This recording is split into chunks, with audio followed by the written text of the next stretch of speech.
Hi అండి, welcome back to our channel Vasudha Walks. నేను మీ వసుధ. అందరూ ఎలా ఉన్నారండి? చాలా రోజులు అయిపోతుందండి నేనైతే లాంగ్ వీడియో పెట్టి. యాక్చువల్గా సరైన కంటెంట్ దొరక్క అండ్ ఏం పెట్టాలి అనేది తెలియక నెక్స్ట్ టైం కూడా దొరకటం లేదండి. ఇంకా అలా ఇదైతే మా హస్బెండ్ వాళ్ళ ఫ్రెండ్ అండి, న్యూలీ మ్యారీడ్ కపుల్స్ వీళ్ళు. ఇంకా తనైతే ఫస్ట్ టైం లంచ్కి అయితే ఇన్వైట్ చేశామండి. డిన్నర్కి ఇన్వైట్ చేశాము. సో తనకి ఏదైనా స్పెషల్గా చేయాలి అని చెప్పి మా హస్బెండ్ అన్నారండి. అలా అని చెప్పి వాళ్ళు బయట ఫుడ్ అయితే అస్సలు ప్రిఫర్ చేయరండి, అంత హోమ్ మేడ్ ఫుడ్డే ప్రిఫర్ చేస్తారంట. సో అందుకని చెప్పి ఈసారి అయితే ఒక ప్రయత్నమే చేశాను అని చెప్పొచ్చండి.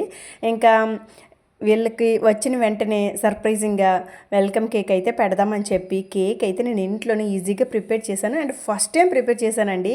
నేను యూట్యూబ్లో ఇన్స్టాల్లో చూసేటప్పుడు చెయ్యాలి చెయ్యాలి చెయ్యాలి అని ఉత్సాహం మామూలుగా ఉండేది కాదండి. బట్ ఆ ఎక్విప్మెంట్స్ అవన్నీ మన దగ్గర ఉండే కాదు. సో ఎలా వస్తుందో ఏంటోలే అన్న పర్పస్లో ఈసారి ఫెయిల్ అయింది, సక్సెస్ అయింది అని చెప్పి ట్రై చేద్దామని నేనైతే ఇలా ట్రై చేశానండి. ఇక్కడ నేను షుగర్ వేసుకున్నాను కదండి, ఆ ప్లేస్లో మీరు బ్రౌన్ షుగర్ అయినా వాడచ్చు లేదా బెల్లమైనా వాడొచ్చండి. ఇవన్నీ నా దగ్గర స్పూన్స్ ఉన్నాయి. నేను విస్కర్ కొన్నానండి, దాంతోపాటు ఈ సెట్ అయితే ఇచ్చాడండి ప్లాస్టిక్వి. ఇదిగోండి ఈ చిన్న స్పూన్, హాఫ్ స్పూన్ అంటండి ఇది. దీంతో 2 స్పూన్స్ వెనిలా ఎసెన్షియల్ అయితే వేసుకున్నాను. ఇప్పుడు విస్కర్ పెట్టుకున్నానండి. ఇంతకుముందు నేను కేక్స్ ప్రిపేర్ చేసేటప్పుడు దీన్ని బీట్ చేయడానికి నాకు 2-3 అవర్స్ పట్టేదండి. ఇంకా దాంతో కేక్ చేయాలన్న ఇంట్రెస్ట్ కూడా పోయేది నాకు. పిల్లలు అడిగినా సరే పెద్దగా ఇంట్రెస్ట్ చూపించేదాన్ని కాదు. బట్ ఈ బీటర్ యూజ్ చేసిన తర్వాత ఇంత ఈజీగా అయిపోద్దా, 2 మినిట్స్లో అయిపోయిందండి. ఇదైతే చాలా మంచిగా అనిపించింది నాకు. ఇంక నేనైతే మిక్సీ జార్లో వేసి చేయొచ్చు అని చెప్పి చాలా విన్నాను, నేను ట్రై చేశాను. బట్ స్పాంజీలా కేక్ అయితే వచ్చేది కాదండి. ఈ విస్కర్ తోటి అయితే భలే వస్తుందండి కేకు. ఇంకా నేనైతే ఇక్కడ గోధుమ పిండి అయితే యూజ్ చేశానండి, చూద్దాం వస్తుందో రాదో అని చెప్పి. అండ్ ఈ ప్లేస్లో మనం రాగి పిండి కూడా యూజ్ చేసుకోవచ్చండి. ఈ గోధుమ పిండి ప్లేస్లోనే నేను baking soda, baking powder half table spoons అయితే యాడ్ చేసుకున్నానండి. అండ్ చిన్న సాల్ట్, ఒక పించ్ సాల్ట్ కూడా వేస్తే టేస్ట్ చాలా బాగుంటుందండి. స్వీట్కి చిన్న సాల్ట్ని మనం ఏదైనా సరే అటాచ్ చేస్తే చాలా టేస్ట్ వస్తుంది. అండ్ ఇక్కడ 2 టేబుల్ స్పూన్ కోకో పౌడర్ అయితే యూజ్ చేసుకున్నానండి నేను. ఇంకా ఈ ప్లేస్లోనే మనం cocoa powder if in case మీ దగ్గర లేదు అనుకుంటే కాఫీ పొడి అయినా సరే 2 రూపీస్ ప్యాకెట్స్ ఒక 2 యూజ్ చేస్తే సరిపోతుందండి. నేను కోకో పౌడర్ చిన్నగా వేసాను, కొంచెమే వేసాను కాబట్టి కాఫీ పొడి కూడా వేస్తానండి. ఏ కప్పుతో అయితే పిండి తీసుకున్నానో ఆ కప్పుతో ఆయిల్ వేసుకున్నానండి.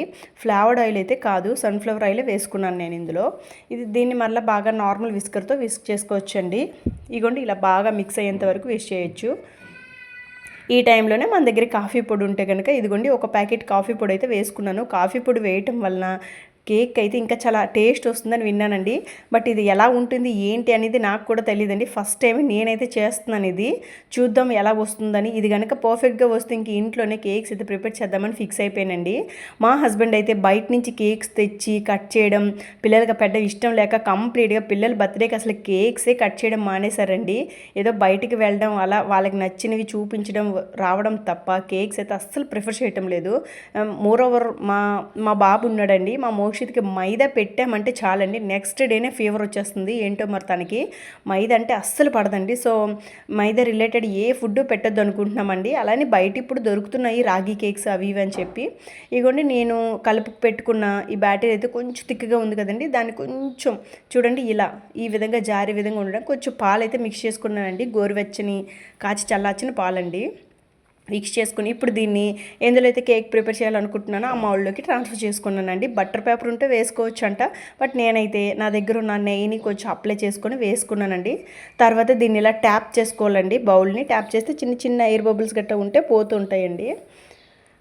నెక్స్ట్ ప్రాసెస్లో ఏంటంటే మనం ప్రీహీట్ చేసుకోవాలండి. ఒక ప్యాన్ని స్టవ్ పైన పెట్టుకొని చూడండి నేను ఇట్లా ప్రీహీట్ చేసుకున్నాను. అది హీట్ అయిన తర్వాత మనం ఏదైతే కేక్ బేక్ చేయాలనుకుంటున్నా బౌల్ తీసుకొచ్చి అందులో పెట్టి ఎగ్జాక్ట్గా 20 మినిట్స్ అండి సిమ్లోనే పెట్టాలి, లేదంటే మధ్యలో ఉడకదండి. పైన కింద మాడిపోతుంది, పైన ఉడికిపోతుంది. సో అలా కాకుండా మనం దీన్ని సిమ్లో కనుక పెట్టుకున్నాము అంటే ఆ ఎగ్జాక్ట్గా టైం పెట్టుకొని మరీ చూడొచ్చండి. 20 మినిట్స్లో ఇదైతే కంప్లీట్ అయిపోతుంది. చూడండి ఇలా ఒక పుల్ల గుచ్చుకున్నామంటే దానికి అంటుకోకుండా వచ్చేస్తుందండి. ఇప్పుడు చూడండి ఈ పైన ఎంత పర్ఫెక్ట్గా వచ్చిందో, అసలు నేను నా ఆనందానికి హద్దులు లేవండి. ఈ కేక్ని చూసిన తర్వాత ఇంత పర్ఫెక్ట్గా వస్తుందని నేను అసలు ఎక్స్పెక్ట్ కూడా చేయలేదండి. ఏదోలో వస్తుందిలే ఏదో ఒకలాగా అని చెప్పి ట్రై చేశానే తప్ప చాలా పర్ఫెక్ట్గా వచ్చింది. ఇగోండి పైన ఉన్న లేయర్ అయితే కట్ చేసి తీసేసానండి. నెక్స్ట్ ఇంకోటి ఏంటంటే ఇప్పుడు దీన్ని 3 లేయర్స్గా కట్ చేద్దాం అనుకుంటున్నానండి. చాక్తో కట్ చేస్తే ఎగుడు దిగుడు ఎత్తు పళ్ళాలు వచ్చేస్తుందండి. సో చాలా వీడియోస్లో చూసానండి ఇలా థ్రెడ్స్తో కట్ చేశారు. సో నేను కూడా ట్రై చేద్దామని చెప్పి ఇలా థ్రెడ్తో అయితే కట్ చేశానండి. చాలా పర్ఫెక్ట్గా కట్ అయిందండి, ఈక్వల్గా కట్ అయ్యాయి. నిజంగా అండి అసలు బయట మనం పెట్టి కొనే కేకుల కంటే ఇంట్లో చేసుకొని తింటే ఆ కేక్ సాటిస్ఫాక్షనే వేరండి. ఇంకొకటి ఫస్ట్ టైమే మనకి మనీ ఎక్కువ అవుతుందండి, ఎందుకంటే ఐటమ్స్ అన్నీ కొనుక్కోవాలి కాబట్టి. బట్ నెక్స్ట్ టైం నుంచి చేయాలంటే అసలు మనీయే అవ్వదండి. ఫస్ట్ టైం అయితే 500లో కేక్ వచ్చేస్తుంది కదా, ఇంత పెట్టడం అవసరమా అని అనిపిస్తుంది. బట్ ఫస్ట్ టైం అయితే అవి ఐటమ్స్ అన్నీ ఉండిపోతాయి కదండి. ఇంకా ఈ కేక్ అయితే నేను ప్రిపేర్ చేసిన తర్వాత వచ్చిన సాటిస్ఫాక్షన్ ఉందండి. ఇంకొకటి ఇక్కడ నేను చేసిన మిస్టేక్ ఏంటంటే ఫ్రెష్ క్రీమ్ వేరు, విప్పింగ్ క్రీమ్ వేరండి. నేనైతే ఫ్రెష్ క్రీమ్ తెచ్చేసాను, అది జస్ట్ మన కర్రీస్లోకి గ్రేవీ ఎక్కువ థిక్నెస్ కోసమని వాడతారంటండి. సో నాకు ఆ విషయం తెలియలేదు, తర్వాత తెలుసుకున్నానండి. ఇంకా తర్వాత విప్పింగ్ క్రీమ్ పౌడర్ అయితే తెచ్చుకొని ఇంట్లోనే ఇలాగా కూల్ వాటర్ వేసుకొని విప్పింగ్ క్రీము మరలా బీటర్ని యూస్ చేశానండి. చూడండి క్రీము.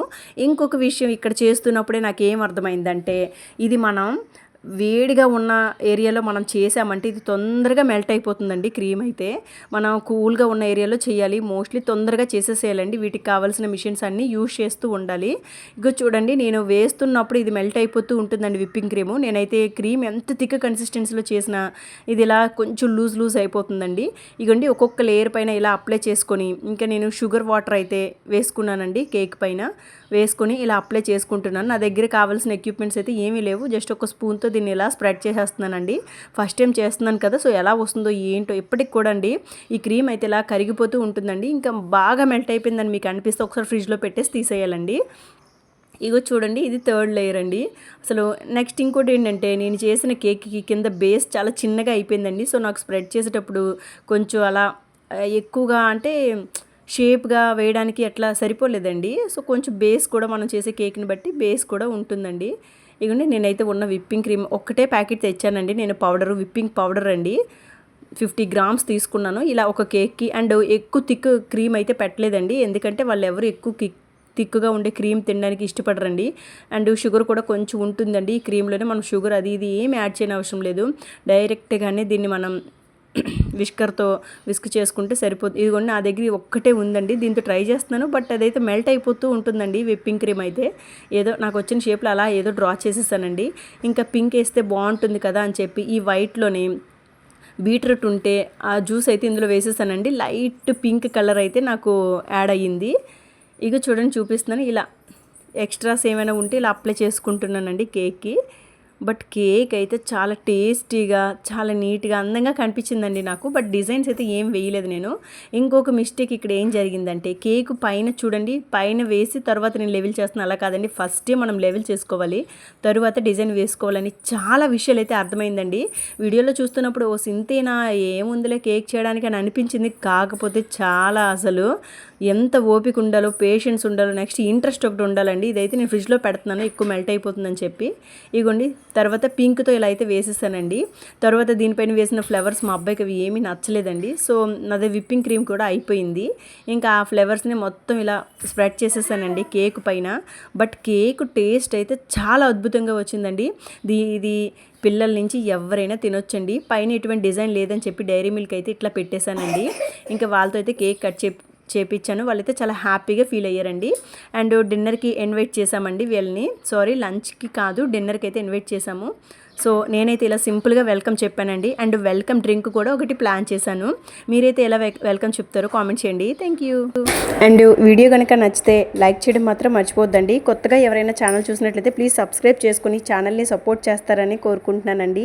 Thanks for watching. ఇంకో వీడియోతో మళ్ళీ